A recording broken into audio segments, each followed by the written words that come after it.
eu sou a Tayana Conrad, começa agora mais um programa Alesp Conecta. E hoje a gente vai falar de uma campanha muito importante, a gente vai falar do Novembro Azul, a campanha de conscientização da saúde masculina. Por isso eu trago aqui para conversar com a gente o Dr. Flávio Izuka, ele que é urologista e também pesquisador da USP, vai conversar um pouquinho com a gente sobre essa importante campanha. Seja muito bem-vindo, doutor.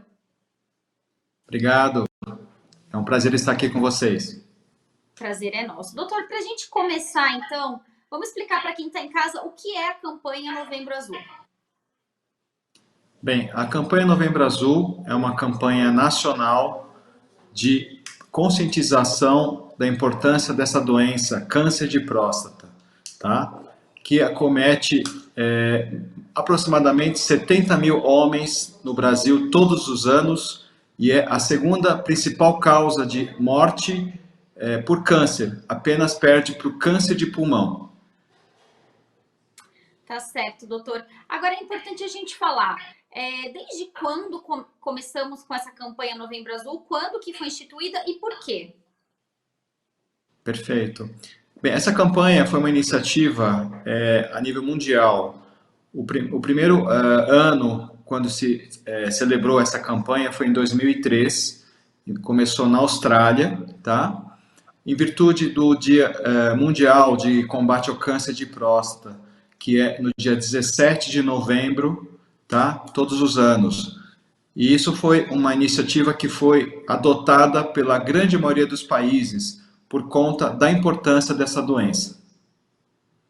E, doutora, a gente está falando aqui que é uma campanha a nível mundial, né? E o senhor trouxe aqui o número aproximado de pessoas que acabam tendo o câncer de próstata. Agora, o senhor acha que nesse momento que a gente passou na pandemia, esse número deve aumentar, já levando em consideração que normalmente os homens procuram menos os médicos do que as mulheres e por isso às vezes acabam descobrindo a doença já num nível avançado, mas agora com esse problema que a gente teve da pandemia, que todo mundo ficou em casa, com mais medo de sair, de ir ao médico, o senhor acha que esse número deve aumentar? Bem, nós especialistas tememos não que o número aumente, mas sim que os pacientes, por conta de não procurarem os médicos, acabem por procurar os médicos já numa fase da doença avançada, tá? Porque a questão toda é que quando você faz o diagnóstico da doença no estágio inicial, a chance de cura é de 98%. Enquanto se você faz o diagnóstico numa fase mais avançada, quando a doença já é localmente avançada ou ela já está disseminada pelo corpo, a chance de cura cai drasticamente. Em muitos casos, não é nem possível mais a cura, tá? Os números antes da pandemia indicavam que 60% dos pacientes procuram os especialistas já com a doença no estágio onde a doença não está mais localizada. Ou seja, eles chegam tarde ao consultório. E com a pandemia, a expectativa é que esse número aumente mais ainda, o que é muito preocupante. Daí a importância da campanha do Novembro Azul. Agora, doutor, por que os homens acabam demorando mais para procurar o médico? Por que o homem, principalmente aqui no Brasil, não tem o costume de fazer os exames de prevenção, assim como a mulher acaba fazendo anualmente?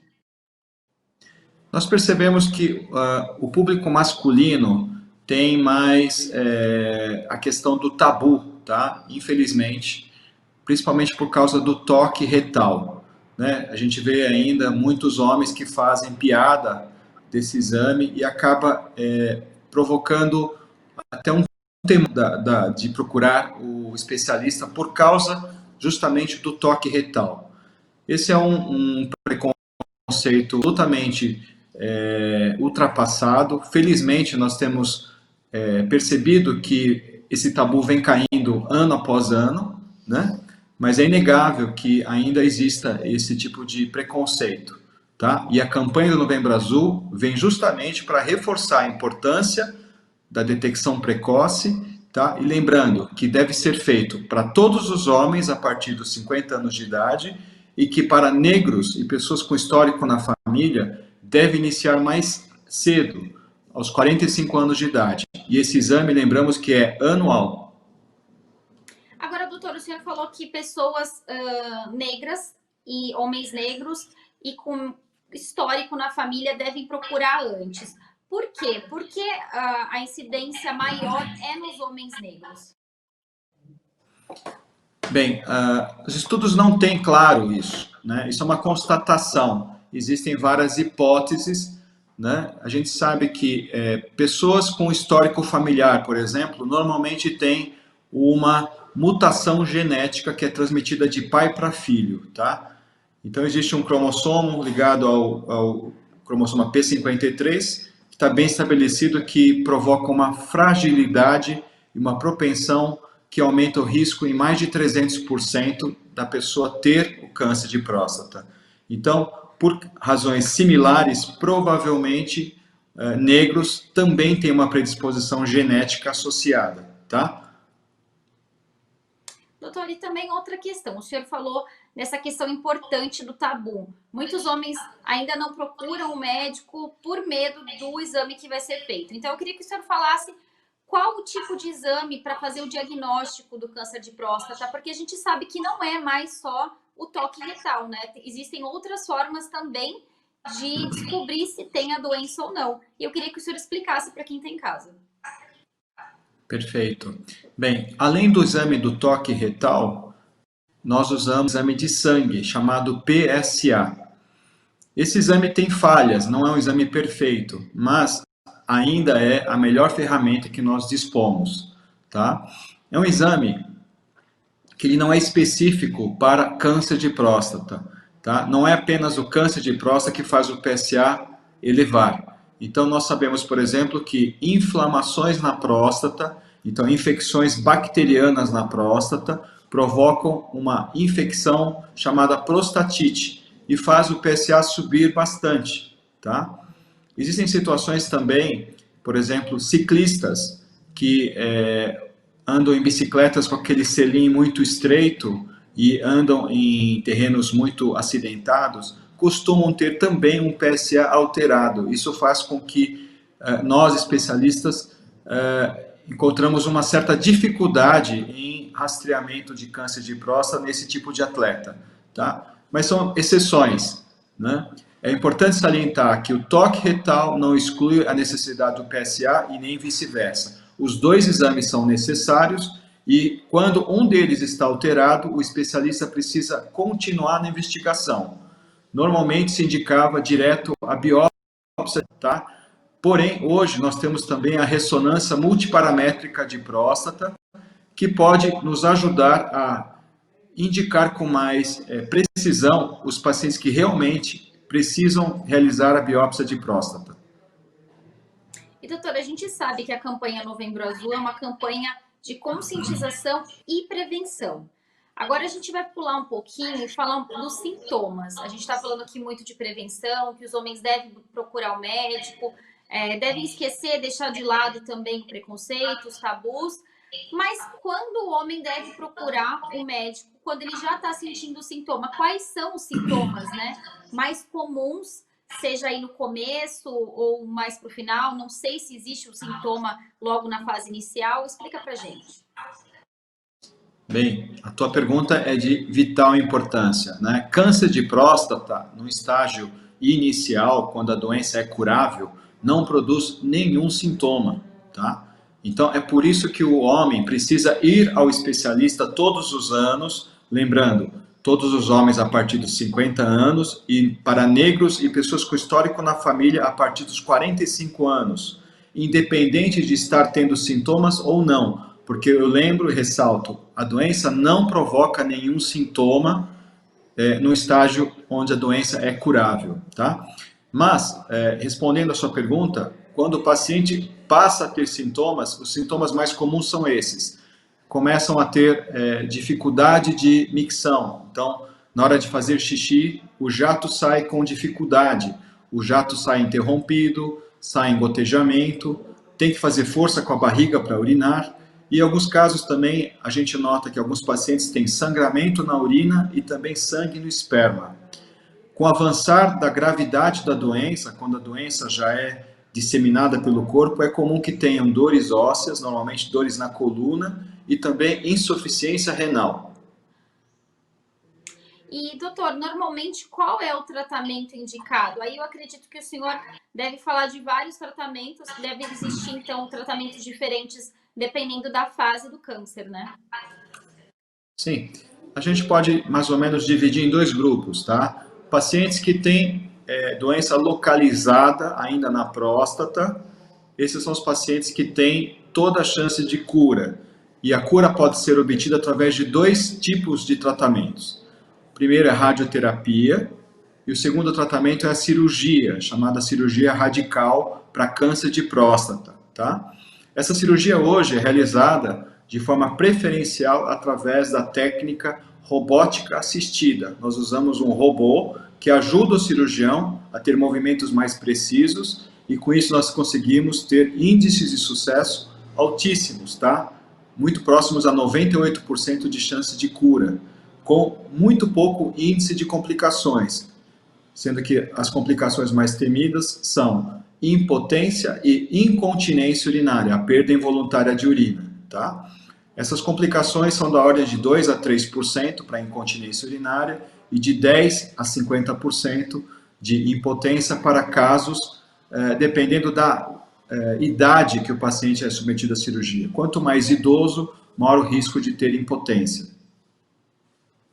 E, doutor, existe aí uma faixa etária que acaba sendo o maior número, né, de pessoas aí acometidas ao câncer de próstata, que o senhor explicou pra gente, e eu queria que o senhor ressaltasse de novo qual é a faixa etária onde o homem deve ficar mais alerta por causa desse câncer. Perfeito.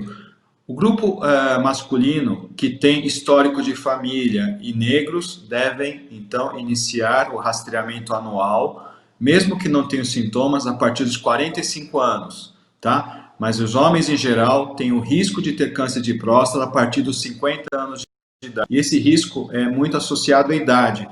Pessoas com uma idade superior a 75 anos já não têm necessidade de fazer o rastreamento, tá? Por quê? Nessa faixa etária, a incidência de câncer de próstata é bastante alta e hoje nós orientamos pessoas com mais de 75 anos de idade que façam rastreamento, a consulta anual, apenas se tiverem sintomas urinários que eu acabei de citar, tá? Se eles não tiverem sintomas nenhum, a partir dos 75 anos, não é necessário procurar o especialista. Doutora, a gente está falando de uma campanha de prevenção, né, como o senhor mesmo falou, mundial. Existe algum país onde a incidência desse câncer é maior? Bem, ela é altíssima em todos os países, tá? Mas nós sabemos que depois da etnia negra, tá, da raça negra, são os caucasianos, ou seja, brancos em geral têm a segunda maior incidência de câncer de próstata. E nós sabemos também que os orientais têm a menor incidência de câncer de próstata. Mas, a nível global, o câncer de próstata é uma grande preocupação, porque dentre todos os órgãos internos do corpo, é o órgão que mais tem câncer, tá? No sexo masculino, tá bom? Esse câncer de próstata só perde incidência para o câncer de pele no Brasil, porque nós vivemos num país tropical com muito sol. Mas, pensando em órgãos internos, a próstata é o órgão que mais dá câncer no sexo masculino. Isso, de uma forma geral, de forma muito similar em todos os países. Mas ressaltando que países onde a etnia negra é mais comum, então na África, nós imaginamos que a incidência seja bastante alta. Na Europa, a incidência é moderada e nos países do Oriente ela é menor. Agora, doutora, essa diferença, né, entre os países do Oriente e aqui os ocidentais também se deve à cultura mesmo? Culturalmente, a gente sabe que o homem brasileiro procura pouco o médico e lá eles procuram mais ou não tem nada a ver? Olha, essa questão cultural de fazer o toque retal, do tabu, é uma coisa que a gente observa que é a nível mundial, né? De uma forma que nós observamos em congressos internacionais, de uma forma geral, o público feminino tem muito mais consciência na questão de prevenção das doenças, tá? Então, o que a gente observa no nosso consultório, no dia a dia, é que é muito comum que as esposas, as filhas, as irmãs de pacientes masculinos acabem trazendo os homens ao consultório, tá? Então, essa campanha acho que também serve para conscientizar o público feminino da importância do tema e que elas acabam ajudando muito na campanha, sensibilizando-se da importância da prevenção e trazendo esse público feminino ao médico, tá? É muito comum, repito, que esposas e filhas tragam os seus maridos ou pais ao consultório pela primeira vez. E depois que eles acabam observando que não é nenhum bicho de sete cabeças, que o exame é realmente simples e indolor, muito rápido, acabam aderindo ao exame anualmente e acabam cuidando da saúde, né? E acaba sendo também um bom motivo para cuidar de outros problemas relacionados à saúde masculina, como os problemas de ordem sexual, impotência, ejaculação precoce e também da andropausa, que ainda é um tema pouco conhecido pelo público masculino, mas que também afeta de forma muito significativa a qualidade de vida na terceira idade. E doutor, na verdade a gente fala não só do câncer de próstata, na verdade o homem ele demora para procurar todo tipo de especialidade, né? Normalmente a mulher acaba fazendo os exames dela lá anualmente, ou às vezes 2 vezes ao ano, a mulher procura mais, parece se preocupar mais com a saúde do que o homem. Agora, já falando de todas as patologias, por que normalmente o homem ele demora tanto para buscar um tratamento? Que a gente está falando do câncer de próstata, a gente sabe que os homens têm um pouco de medo do exame de toque. Mas e quanto a outras doenças? Por que o homem é tão resistente ainda a cuidar da saúde?